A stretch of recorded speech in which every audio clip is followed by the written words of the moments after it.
एक घने जंगल के बीच में, जहां सूरज की किरणें भी मुश्किल से पहुंचती थीं, वहां एक छोटा सा गांव बसा हुआ था। गांव का नाम था कालपुर। यहाँ के लोग साधारण जीवन जीते थे, लेकिन रातें हमेशा डरावनी होती थीं। लोग कहते थे कि जंगल में एक पुरानी चुड़ैल रहती है, जो कभी कभी गांव में आकर लोगों को डराती है। लेकिन ये कहानी उस चुड़ैल की नहीं, बल्कि एक नई चुड़ैल की है, जिसका नाम था जीना। जीना का मतलब था पतली और नाजुक, जैसे कोई महीन धागा। और भूलक्कड़, वो तो उसकी सबसे बड़ी कमजोरी थी। जीना का जन्म हुआ था एक तूफानी रात में, जंगल के सबसे गहरे हिस्से में, एक पुरानी ओक की पेड़ की जड़ों के नीचे। उसकी माँ एक शक्तिशाली चुड़ैल थी, जिसका नाम था काली माँ। काली माँ ने जीना को जन्म दिया, लेकिन जन्म के समय ही एक अजीब घटना घटी। तूफान इतना तेज था कि बिजली की एक चमक सीधे ओक के पेड़ पर गिरी। उस चमक ने काली माँ की शक्तियों को प्रभावित कर दिया, और जीना में एक अजीब दोष आ गया, भूलने की बीमारी। काली माँ ने सोचा कि यह अस्थायी होगा, लेकिन जैसे जैसे जीना बड़ी हुई, उसकी भूलने की आदत बढ़ती गई। बचपन में जीना बहुत ही पतली और नाजुक थी। उसके बाल लंबे और काले थे, लेकिन उसकी आंखें हमेशा खोई खोई सी रहतीं। वह जंगल में घूमती, फूल तोड़ती, लेकिन घर लौटते समय रास्ता भूल जाती। एक बार तो वह एक नदी के किनारे बैठी रही पूरे दिन, क्योंकि उसे याद नहीं आ रहा था कि वह कहाँ से आई थी। काली माँ उसे ढूंढती और वापस लाती। जीना, तू क्यों इतनी भुलक्कड़ है? काली माँ पूछती, लेकिन जीना सिर्फ मुस्कुराती और कहती, माँ, मैं तो बस सोच रही थी कि बादल क्यों उड़ते हैं। जैसे जैसे जीना बड़ी हुई, उसकी शक्तियाँ विकसित होने लगीं। चुड़ैल होने के नाते उसे जादू आता था। वह पेड़ों से बात कर सकती थी, जानवरों को नियंत्रित कर सकती थी, और यहाँ तक कि मौसम बदल सकती थी। लेकिन उसकी भुलक्कड़ी ने सब कुछ उलझा दिया। एक बार उसने एक जादू किया कि गांव में बारिश हो, लेकिन भूल गई कि जादू कैसे रोकना है। नतीजा, गांव में 3 दिन तक लगातार बारिश हुई और सब कुछ बाढ़ में डूब गया। गांव वाले डर गए और सोचने लगे कि कोई बुरी आत्मा है जो उन्हें सजा दे रही है। काली माँ ने जीना को ट्रेनिंग देनी शुरू की। बेटी, चुड़ैल बनना आसान नहीं। तेबे अपनी शक्तियों पर काबू रखना होगा।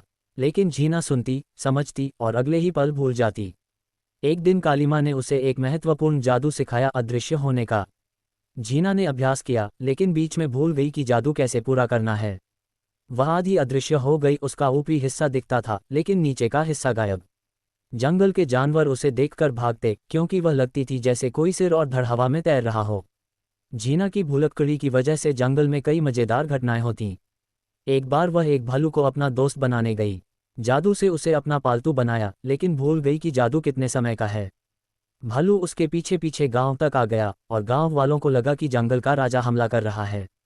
हाहाकार मच गया। जीना ने भागकर जादू तोड़ा, लेकिन तब तक गांव वाले डर से कांप रहे थे। काली माँ चिंतित थी। जीना, अगर तू ऐसे ही रही तो कभी सच्ची चुड़ैल नहीं बन पाएगी। चुड़ैलें डराती हैं, लेकिन नियंत्रण से। तेरी भुलक्कड़ी सब कुछ बर्बाद कर देगी। जीना उदास हो जाती, लेकिन अगले दिन फिर वही। वह जंगल में घूमती, नए जादू सीखती, लेकिन हमेशा कुछ न कुछ भूल जाती। एक बार उसने एक फूल को जादू से बड़ा किया, लेकिन भूल गई कि उसे वापस छोटा कैसे करना है। फूल इतना बड़ा हो गया कि जंगल का आधा हिस्सा ढक गया। पक्षी उस पर घर बनाने लगे, और जीना को लगा कि यह अच्छा है। लेकिन काली माँ ने आकर सब ठीक किया। समय बीतता गया। जीना अब युवा हो चुकी थी। उसकी पतली काया अब और भी आकर्षक लगती थी, लेकिन उसकी भुलक्कड़ी ने उसे अकेला कर दिया। जंगल की अन्य चुड़ैलें उससे दूर रहतीं, क्योंकि उसके जादू हमेशा गड़बड़ करते। एक दिन काली माँ ने फैसला किया कि जीना को अकेले रहना सीखना होगा। बेटी, अब तू बड़ी हो गई है। जंगल से बाहर जाकर दुनिया देख। शायद वहां तेरी भुलक्कड़ी ठीक हो जाए। जीना उत्साहित हुई, लेकिन भूल गई कि बाहर जाना कितना खतरनाक है। जीना ने जंगल छोड़ा और गांव की ओर चली। रास्ते में वह एक नदी पार कर रही थी, लेकिन भूल गई कि पुल कहाँ है। वह पानी में कूद पड़ी और जादू से तैरने लगी। गांव पहुंचकर वह छुपकर लोगों को देखने लगी। गांव वाले खुश थे, त्योहार मना रहे थे। जीना ने सोचा कि वह भी शामिल हो, लेकिन जैसे ही वह दिखी, लोग डर गए। चुड़ैल, चुड़ैल, चिल्लाहट मच गई। जीना भूल गई कि वह अदृश्य नहीं है। वह भागी, लेकिन रास्ता भूल गई। गांव के एक लड़के ने उसे देखा और मदद की। उसका नाम था राजू। राजू ने कहा, डरो मत, मैं तुम्हें छुपाता हूँ। राजू जीना को अपने घर ले गया। वहां जीना ने अपनी कहानी सुनाई। राजू हंसा, तुम चुड़ैल हो, लेकिन इतनी भुलक्कड़। मजेदार है। जीना को पहली बार लगा कि कोई उसे समझ रहा है, लेकिन अगले दिन वह भूल गई कि राजू कौन है। राजू को याद दिलाना पड़ा। इस तरह जीना की जिंदगी में एक नया अध्याय शुरू हुआ। वह गांव में छुपकर रहने लगी, राजू की मदद से। लेकिन उसकी भुलक्कड़ी ने कई मुसीबतें खड़ी कीं। एक बार उसने जादू से फसल उगाई, लेकिन भूल गई कि कितनी।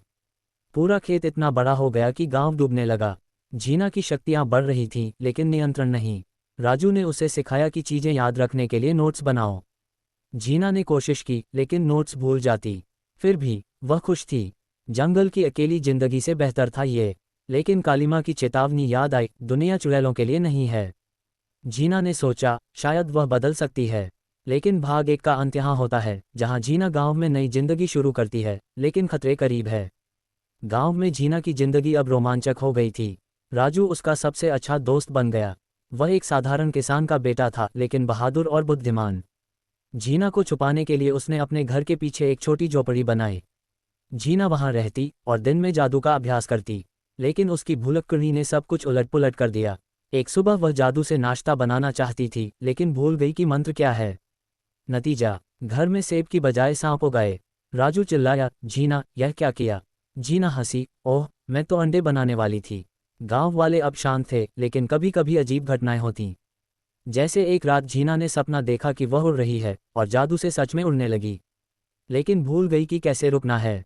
वह गांव के ऊपर घूमती रही और लोग सोचे कि कोई भूत है। अगले दिन अफवाह फैल गई कि चुड़ैल वापस आ गई है। राजू ने जीना को चेतावनी दी, सावधान रहो, वरना गांव वाले तुम्हें मार डालेंगे। जीना ने वादा किया, लेकिन शाम को भूल गई। वह बाजार गई और वहां एक बूढ़ी औरत को देखा जो बीमार थी। जीना ने जादू से उसे ठीक किया, लेकिन भूल गई कि कोई देख रहा है। बूढ़ी औरत ठीक हो गई और गांव में उसकी प्रशंसा होने लगी। लेकिन कुछ लोगों को शक हुआ। एक आदमी ने कहा, यह जादू है, कोई चुड़ैल है। राजू ने जीना को बचाया, लेकिन अब खतरा बढ़ गया। जीना उदास हुई, राजू, मैं क्यों इतनी भुलक्कड़ हूँ? अगर मैं याद रख पाती तो सब ठीक होता। राजू ने कहा, हम मिलकर ठीक करेंगे। मैं तुम्हें याद रखने के तरीके सिखाऊंगा। उन्होंने साथ में अभ्यास शुरू किया। राजू ने जीना को कहानियां सुनाई और वह उन्हें याद रखने की कोशिश करती। एक दिन गांव में एक बड़ा त्योहार आया, दिवाली। जीना उत्साहित थी। वह जादू से आतिशबाजी बनाना चाहती थी, लेकिन राजू ने मना किया। भूल गई तो क्या होगा? लेकिन जीना नहीं मानी। रात में उसने जादू किया और आतिशबाजी इतनी शानदार हुई कि गांव चकाचौंध हो गया। लेकिन भूल गई कि कैसे रोकना है। आकाश में आतिशबाजी लगातार फूटती रही और गांव में आग लग गई। लोग भागे और जीना डर गई। राजू ने आकर जादू तोड़ा, लेकिन तब तक कई घर जल चुके थे। गांव वाले गुस्से में थे। उन्होंने एक मीटिंग बुलाई, ये चुड़ैल का काम है, हमें उसे ढूंढना होगा। जीना अब छुपी हुई थी। राजू उसके पास आया, तुम्हें जाना होगा, जीना, यहाँ खतरा है। लेकिन जीना ने कहा, नहीं, मैं ठीक करूंगी। उसने जादू से आग बुझाए और घर ठीक किए, लेकिन गुप्त रूप से। गांव वाले हैरान थे, ये चमत्कार है। लेकिन एक बूढ़ा पुजारी शक में था। उसने जंगल में जाकर कालीमा से बात की। कालीमा ने कहा, मेरी बेटी है, लेकिन वह भुलक्कड़ है, उसे मत मारो। पुजारी वापस आया और गांव वालों को बताया कि चुड़ैल अच्छी है। लेकिन मुसीबत खत्म नहीं हुई। जंगल से एक दुष्ट चुड़ैल आई, जिसका नाम था राक्षसी। वह जीना की दुश्मन थी, क्योंकि कालीमा ने उसे हराया था। राक्षसी ने गांव पर हमला किया और जीना को चुनौती दी।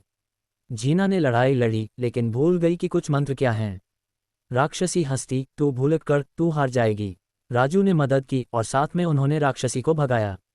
जीना खुश हुई, राजू, तुम्हारे बिना मैं क्या करती। जीना अब गांव की रक्षक बन गई, लेकिन गुप्त रूप से। वह जादू से फसल उगाती, बीमारों को ठीक करती, लेकिन हमेशा कुछ न कुछ भूल जाती। एक बार उसने बारिश बुलाई, लेकिन भूल गई कि कितनी। गांव में बाढ़ आ गई। राजू ने फिर बचाया। जीना ने सीखा कि दोस्ती कितनी महत्वपूर्ण है। लेकिन राक्षसी वापस आने की योजना बना रही थी। भाग 2 का अंत यहाँ होता है, जहाँ जीना नए दोस्त बनाती है, लेकिन खतरे बढ़ते हैं। जीना अब गांव में रहने लगी थी, लेकिन उसकी भुलक्कड़ी का रहस्य खुलने लगा था। राजू ने उसे एक किताब दी, जिसमें याद रखने के जादू थे। जीना ने पढ़ना शुरू किया, लेकिन बीच में भूल गई कि किताब कहाँ रखी। राजू हंसा, जीना, तुम्हें पहले खुद को याद रखना होगा। उन्होंने साथ में जंगल में जाकर अभ्यास किया। जीना ने जादू से अपनी याददाश्त सुधारने की कोशिश की, लेकिन हर बार असफल। एक दिन उसने एक पुराना मंदिर ढूंढा, जहां एक जादुई पत्थर था। पत्थर ने कहा, तेरी भुलक्कड़ी जन्म की है, लेकिन इसे ठीक करने का तरीका है एक खोया हुआ जादू। जीना उत्साहित हुई। वह राजू के साथ उस जादू की खोज में निकली। वे जंगल के गहरे हिस्से में गए, जहां खतरनाक जानवर थे। जीना ने जादू से उन्हें शांत किया, लेकिन भूल गई कि एक शेर हमला कर बैठा, लेकिन राजू ने बचाया। वे एक गुफा पहुंचे, जहां पुरानी चुड़ैल की डायरी थी। डायरी में लिखा था कि भुलक्कड़ी ठीक करने के लिए 3 चीजें चाहिए, एक सितारा का टुकड़ा, एक नदी का मोती और एक पेड़ की आत्मा। जीना ने योजना बनाई लेकिन भूल गई कि पहला क्या है। पहले वे सितारा का टुकड़ा ढूंढने गए। रात में पहाड़ पर चढ़े जहां उल्कापात होता था। जीना ने जादू किया और एक टुकड़ा गिरा, लेकिन वह भूल गई कि उसे कैसे रखना है। टुकड़ा जलने लगा और राजू ने ठंडा किया। अगला था नदी का मोती। वे एक पवित्र नदी गए जहां जलपरियां रहतीं। जीना ने उनसे बात की लेकिन भूल गई कि वादा क्या था। जलपरियां गुस्सा हुईं, लेकिन राजू ने समझाया। मोती मिला। आखिर में पेड़ की आत्मा। वे ओक के पेड़ गए जहां जीना का जन्म हुआ। पेड़ ने कहा, तेरी भुलक्कड़ी तूफान की वजह से है। आत्मा दूंगा लेकिन परीक्षा पास कर। परीक्षा थी एक पहेली हल करना। पहेली, वो क्या है जो आता है लेकिन कभी नहीं जाता। जीना सोची लेकिन भूल गई। राजू ने कहा, समय। वे पास हुए। अब तीनों चीजें मिलीं। जीना ने जादू किया और उसकी याददाश्त थोड़ी सुधरी, लेकिन पूरी तरह नहीं। वह अब कुछ चीजें याद रख पाती थी, जैसे राजू का नाम, लेकिन बड़े जादू अभी भी भूल जाती। वापस गांव में राक्षसी ने हमला किया। उसने गांव को अभिशाप दिया कि सब भूल जाएंगे। लोग अपने नाम भूलने लगे। जीना ने लड़ाई की और अपनी नई शक्ति से राक्षसी को हराया, लेकिन भूल गई कि अभिशाप कैसे हटाना है। राजू ने मदद की। गांव बच गया। जीना अब हीरो थी लेकिन गुप्त। पुजारी ने उसे आशीर्वाद दिया, लेकिन कालीमा आए और कहा, बेटी तेरी खोज अधूरी है। असली रहस्य जंगल के पार है। जीना और राजू ने यात्रा शुरू की। वे पहाड़ पार किए जहां ड्रैगन थे। जीना ने जादू से दोस्त बनाया लेकिन भूल गई कि ड्रैगन क्या खाता है। ड्रैगन भूखा था लेकिन राजू ने फल दिए। वे एक जादुई शहर पहुंचे जहां चुड़ैलें रहतीं। वहां जीना ने अपनी समस्या बताई। एक बूढ़ी चुड़ैल ने कहा, तेरी भुलक्कड़ी एक वरदान है, इससे तू अनोखी है। लेकिन जीना चाहती थी ठीक होना। शहर में एक टूर्नामेंट था जादू का। जीना ने भाग लिया और जीती, लेकिन अंत में भूल गई कि पुरस्कार क्या है। पुरस्कार था एक अमृत जो याददाश्त ठीक करता। उसने पिया और अब वह ज्यादा याद रख पाती थी, लेकिन अभी भी कुछ भूल जाती। भाग 3 का अंत यहाँ, जहाँ जीना अपनी शक्तियाँ मजबूत करती है। लगभग 1000 शब्द। भाग 4, दुश्मनों का हमला और बलिदान। जीना अब मजबूत थी, लेकिन राक्षसी ने साथी चुड़ैलें इकट्ठी कीं। वे गांव पर बड़ा हमला करने वाली थीं। जीना को सपना आया, लेकिन वह भूल गई कि सपना क्या था। राजू ने याद दिलाया। वे तैयारी करने लगे। जीना ने जादू से गांव की दीवार बनाई, लेकिन भूल गई कि दरवाजा कहाँ है। लोग अंदर फंस गए। राजू ने ठीक किया। हमला हुआ। राक्षसी और उसकी सेना आई। जीना ने लड़ाई की, अपनी नई याददाश्त से मंत्र याद रखे। वह आग बरसाती, हवा से हमला करती, लेकिन बीच में भूल गई एक मंत्र। राक्षसी ने फायदा उठाया और जीना को घायल किया। राजू ने बचाया और काली माँ आई मदद करने। साथ में उन्होंने सेना को हराया, लेकिन राक्षसी भाग गई। जीना ठीक हुई, लेकिन अब वह सोचती कि क्यों भूलती है। काली माँ ने बताया, जन्म के समय तूफान ने तेरी शक्ति चुराई। उसे वापस लाने के लिए एक बलिदान चाहिए। जीना तैयार थी। वे एक पवित्र जगह गए जहां बलिदान देना था अपनी एक शक्ति। जीना ने चुना अदृश्य होने की शक्ति। बलिदान दिया और उसकी याददाश्त पूरी ठीक हो गई। अब वह कभी नहीं भूलती। लेकिन राक्षसी वापस आए और इस बार मजबूत। उसने राजू को पकड़ लिया। जीना ने बचाने की कोशिश की, लेकिन राक्षसी ने कहा, तेरी याददाश्त ठीक है लेकिन दिल कमजोर। जीना ने जादू किया और राजू को बचाया, लेकिन खुद घायल हो गई। राजू ने उसे ठीक किया। वे जीते, लेकिन गांव तबाह हो गया। जीना ने जादू से सब ठीक किया। अब जीना एक सच्ची चुड़ैल थी। वह गांव की रानी बन गई, लेकिन भूलक्कड़ी की यादें उसे हंसातीं। भाग 4 का अंत, जहां जीना जीतती है। जीना अब खुश थी। उसकी भूलक्कड़ी गई, लेकिन पुरानी यादें रहीं। वह राजू से शादी की और गांव में रहने लगी। वे बच्चे पैदा किए जो जादूगर बने। जीना ने स्कूल खोला जहां भूलक्कड़ बच्चों को सिखाती। राक्षसी कभी नहीं लौटी। काली माँ गर्व से देखती। जीना की कहानी सबक देती, भूलना बुरा नहीं, सीखना जरूरी है। अंत में सब खुश।